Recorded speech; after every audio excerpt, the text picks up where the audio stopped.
Hello, this is Dr. Gerald Pollacks' TED Talk from about 8 years ago, which had over 2 million views. And if you want to learn more about water, I have an interview with Dr. Pollack on this channel, and he's an absolutely lovely man. So I hope you enjoy his TED Talk and the interview. Thank you. Water is quite beautiful to look at, and I guess you probably all know that you're 2/3 water, but you do, don't you? Right. But you may not know that because the water molecule is so small, that 2/3 translates into 99% of your molecules. Think of it, 99% of your molecules are water. So do those, your shoes are carrying around a blob of water, essentially. Now, so the question is, in your cell, do those water molecules actually do something? Are these molecules essentially jobless, or do they do something that might be really, really interesting? And for that matter, are we even really sure that water is H2O? We read about that in the textbook, but is it possible that some water is actually not H2O? So these are questions that whose answers are actually not as simple as you think they might be. In fact, we're really in the dark about water. We know so little. And why do we know so little?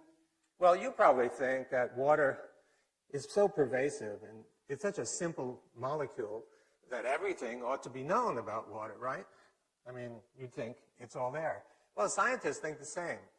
Many scientists think, oh, water is so simple that everything must be known. And in fact, that's not at all the case. So let me show you, to start with, a few examples of things about water that we ought to know, but we really haven't a clue. So here's something that you see every day. You see a cloud in the sky, and probably you haven't asked the question, how does the water get there? Why? I mean, there's only one cloud sitting there, and the water is evaporating everywhere. Why does it go to this cloud, forming what you see there? So another question, could you imagine droplets floating on water?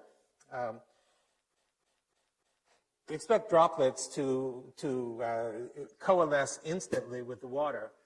The droplets persist for a long time. And then here's another example of walking on water. This is a lizard from the Central America, and because it walks on water, it's called the Jesus Christ lizard. And of course, you'll say, well, I know the answer to this. The surface tension is high on water. But the common idea of surface tension is that there's a single molecular layer of water at the top, and this single molecular layer is sufficient to create enough tension to hold whatever you put there. I think this is an example that doesn't fit that. And here's another example, 2 beakers of water. You put 2 electrodes in, and you put high voltage between them, and then what happens is a bridge forms, and this bridge is made of water, a bridge of water. And this bridge can be sustained as you move one beaker away from the other beaker as much as 4 centimeters, sustained essentially indefinitely. How come we don't understand this? So what I mean is that there are lots of things about water that we should understand, but we don't understand. And so we really don't know. So, okay, so what do we know about water? Well, you've learned that the water molecule contains an oxygen and 2 hydrogens. That you learn in the textbook. So we know that. And we also know there are many water molecules, and these water molecules are actually moving around microscopically. So we know that. What don't we know about water? Well, we don't know anything about the social behavior of water. What do I mean by social? Well, you know, sitting at the bar and chatting with your neighbor. We don't know how water molecules actually share information or interact.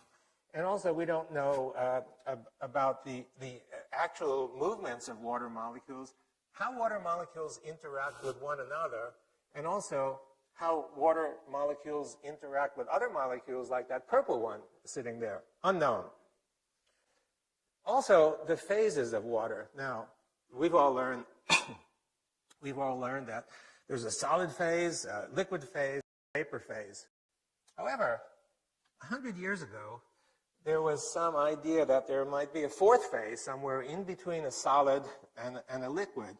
Sir William Hardy, a famous physical chemist, 100 years ago exactly, professed that there was actually a 4th phase of water, And this water was kind of more ordered than other kinds of water, and in fact had a gel-like consistency. So the question arose to us, you know, all of this was forgotten because people began, as methods improved, to begin to study molecules instead of ensembles.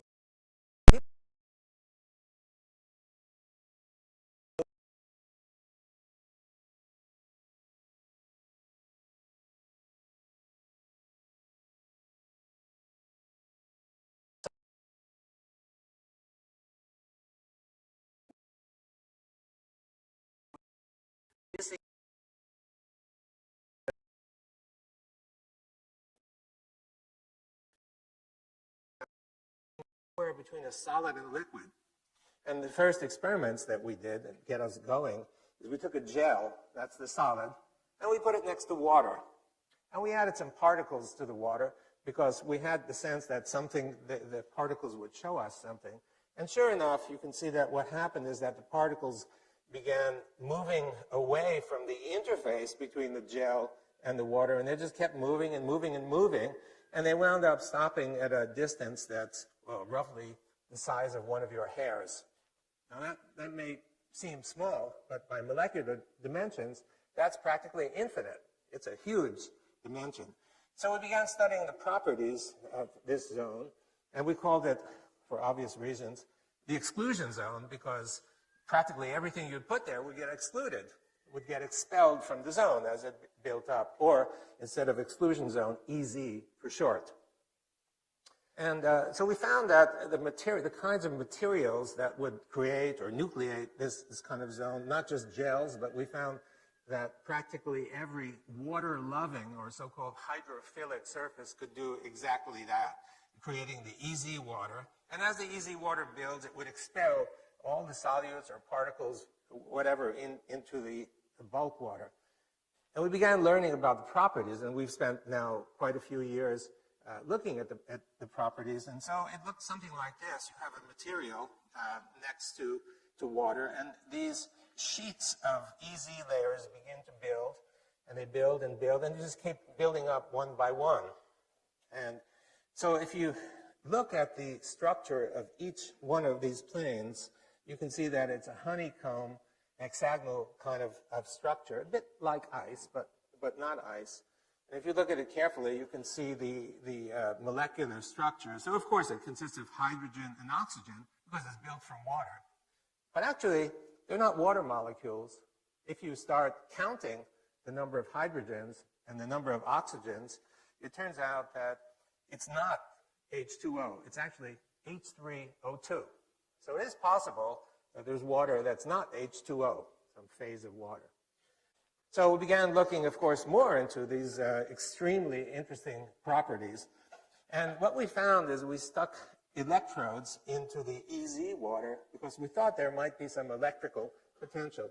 It turned out that there's lots of negative charge in that zone. And we used some dyes to seek positive charge, and we found that in the bulk water zone, there was an equal amount of positivity. So what's going on, it looked like, is that next to these interfaces, the water molecule was somehow splitting up into a negative part and a positive part. And the negative part sat right next to the water-loving material, and the positive charges went out beyond that. We found, actually, it's the same. You didn't need a straight interface. You could also have a sphere. So you put a sphere in the water, and any sphere that's suspended in the water develops one of these exclusion zones, EZs around it, with the negative charge. And beyond that is all the positive charge separation. It didn't have to be only a material sphere. In fact, you could put a droplet in there, a water droplet, or in fact, even a bubble. You get the same result. Surrounding each one of these entities is the negative charge and the separated positive charge. So here's a question for you. If you take two of these negatively charged entities and you drop them in a beaker of water near each other, what happens to the distance between them? Now, I bet that 95% of you would say, well, that's easy. I learned in physics, negative and negative repel each other, so therefore they're going to go apart from one another, right? that what you'd guess? Well, the actual result, if you think about it, is that it's not only the negative charge, but you also have positive charge. And the positive charge is especially concentrated in between those two spheres because they come from contributions from both of those spheres. So there are a lot of them there. When you have positive in between two negatives, what happens is that you get an attractive force. And so you expect these two spheres to actually come together despite the fact that they have the same charge. And that's exactly what happens. It's been known for many years.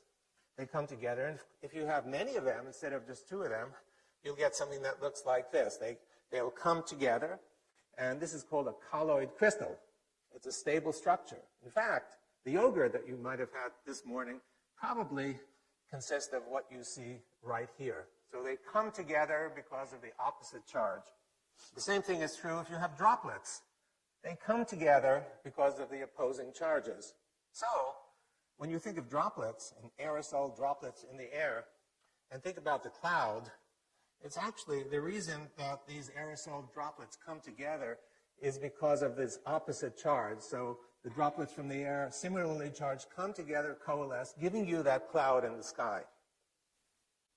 So the fourth phase, or easy phase, actually explains quite a lot. It explains, for example, the cloud. And the cloud, it's the positive charge that draws these negatively charged easy shells together to give you a condensed cloud that you see up in the sky. In terms of the water droplets, the reason that these are sustained on the surface for actually sometimes as long as tens of seconds, and you can see it. If you're in a boat and it's raining, you can sometimes see this on the surface of the lake. These droplets are sustained for some time. The reason they're sustained is that each droplet contains this shell, this easy shell. And the shell has to be breached in order for the water to coalesce with the water beneath.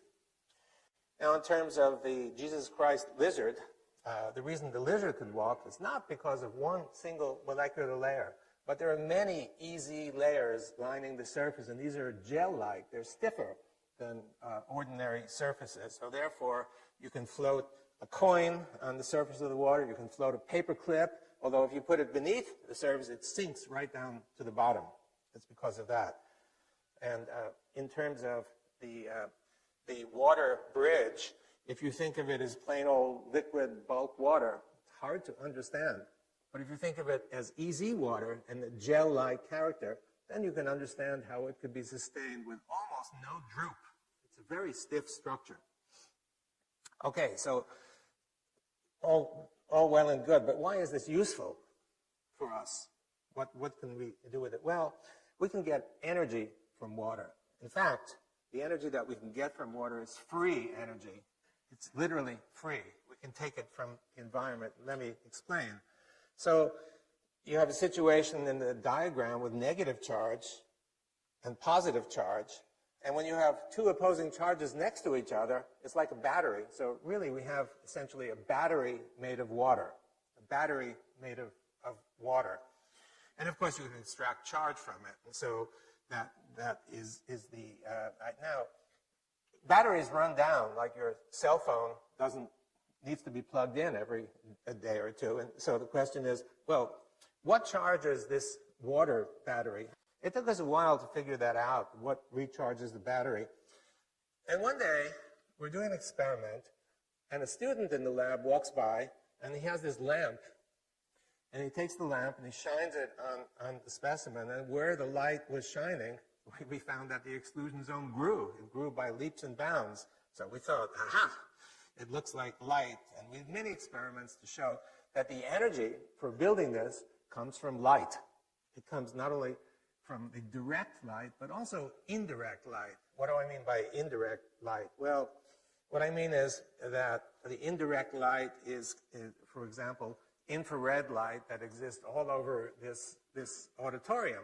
If we were to turn out all the lights, including the floodlights, and I pulled out my infrared camera and looked at the audience, you'd see a very clear, bright image. And if I looked at the walls, you'd see a very clear image. And the reason for that is that everything is giving off infrared energy. You're giving off infrared energy.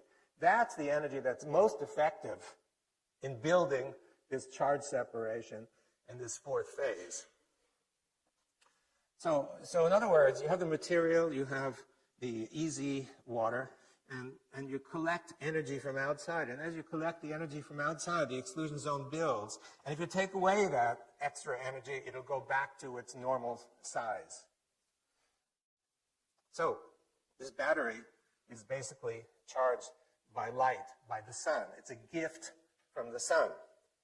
If you think about it, what's going on, if you think about the plant that you have sitting in your kitchen getting light, you know where the energy comes from. The energy comes from the light. It's the photons that hit the plant that supply all the energy, right? And the plant converts it to chemical energy, the light energy to chemical energy, and the chemical energy is then used to do growth and metabolism and bending and what have you.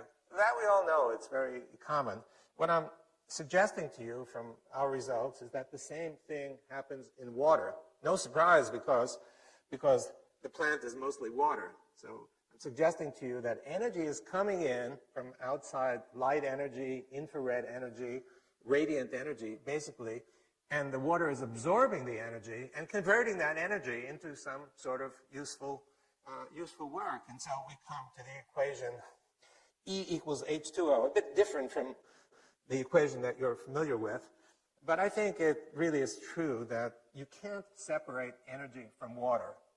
Water is a repository of energy coming free from the environment.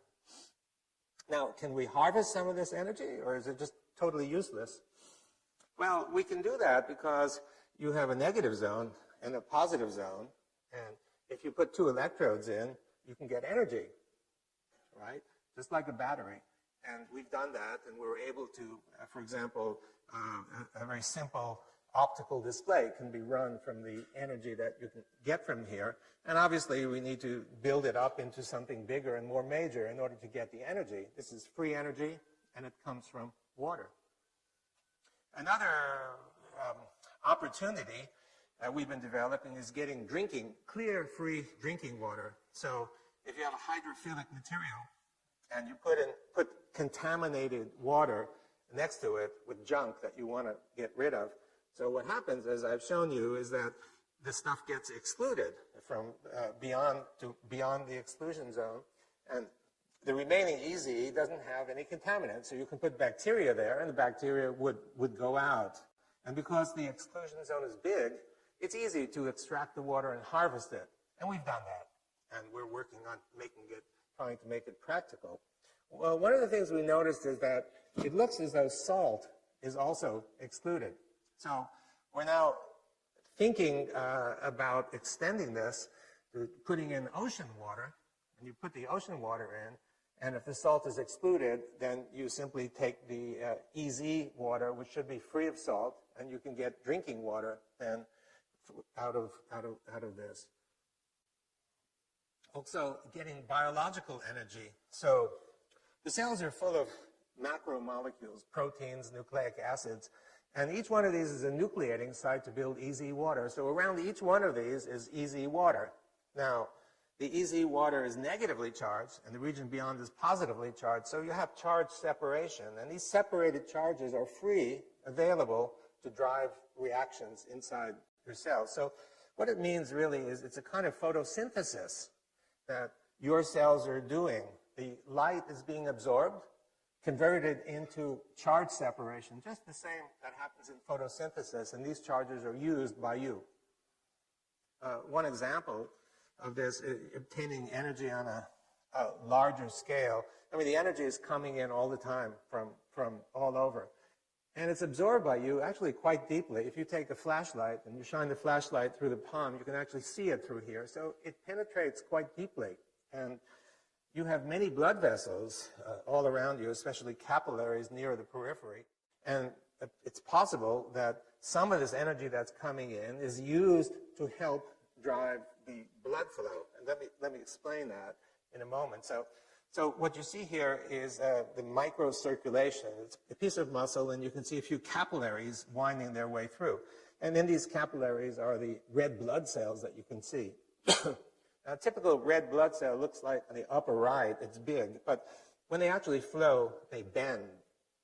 The reason they bend is that the vessel is too small. So the vessel is sometimes even half the size of the red blood cells. They're going to squinch and go through. Now, it requires quite a bit of energy to do that, and the question is, does your heart really supply all the energy that's necessary for driving this event? And what we found is a surprise. We found that if we take a hollow tube made of hydrophilic material, just like a straw, and we put the straw in the water, we found constant, unending flow that goes through. So here's the experiment. Here's the tube, and you can see that the tube is put in the water. We fill it the inside just to make sure it's completely filled inside and put it into the water. And the water contains some spheres, some particles, so we can detect any movements that occur. And you look in the microscope, and what you find looks like this: unending flow through the tube. It can go on for a full day, as long as we've looked at it. So it's free. Light is driving this flow in a tube. No extra source of energy other than light. So if you think about the human and think about the energy that's being absorbed in your water and in your cells, it's possible that we may use some of this energy to drive biological processes in a way that you had not envisioned before. So what I presented to you is that we've just begun thinking about. And the most important is that the radiant energy is absorbed by the water and giving energy to the water in terms of chemical potential. And this may be used in biological contexts, for example, as in flow, but many other blood flow, in many other contexts as well. And when you think of chemical reactions that involve water, you just think of a molecule sitting in the water. But what I've shown you is not just that. You have the molecule or the particle, easy.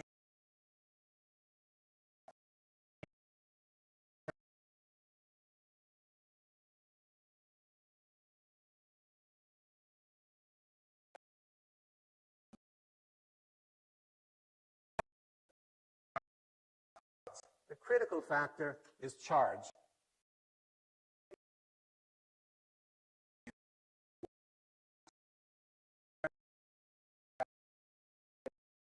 Charge is almost not mentioned, despite the fact that you can see lightning and thunder all the time.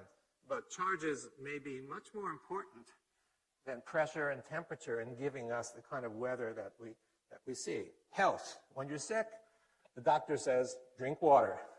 There may be more to that than meets the eye. And in food is mostly water. We don't think of food as being water, but it's mostly water. If we want to understand how to freeze it, how to preserve it, how to avoid dehydration, we must know something about the nature of water, and we're beginning to understand about that. In terms of practical uses, there's desalination possibility.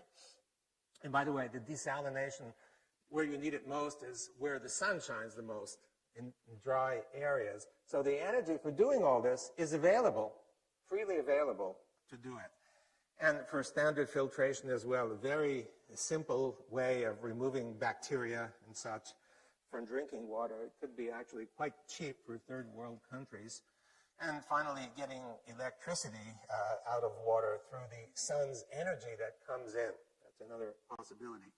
So I've tried to explain to you how water's fourth phase, really understanding that water has not 3 phases, but 4 phases. And understanding the fourth phase, I think, is the key to unlock the door to understanding of many, many phenomena. And mostly, what we like most is understanding the gentle beauty of nature. Thank you very much. Thank you.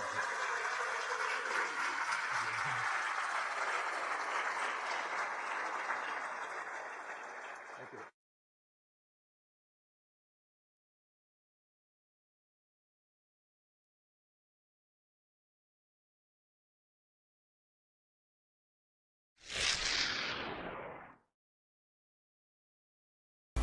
What is my connection to water?